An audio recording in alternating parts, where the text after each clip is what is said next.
Najčudnejšie športy v olympijskej histórii. Synchronizované plávanie jednotlivcov.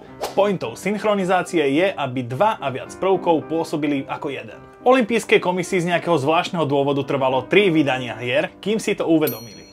Konské športy sú nefér. Kone odvedú všetku prácu a medailu dostane iba jazdec. Inak tomu nebolo ani v konskom skoku do diaľky a do výšky na Oha v Paríži pred 124 rokmi. Strieľanie živých holubov. Sme opäť v Paríži 1900, asi najhlúpejšom vydaní olympiády, a ako tušíte, vyhral ten, kto usmrtil najviac živých vtákov. V pretekoch ich o život prišlo 300.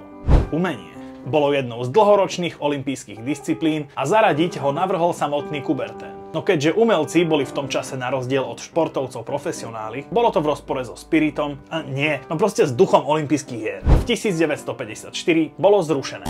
Moderný päťboj, stále aktuálny, zrejme najchaotickejší šport.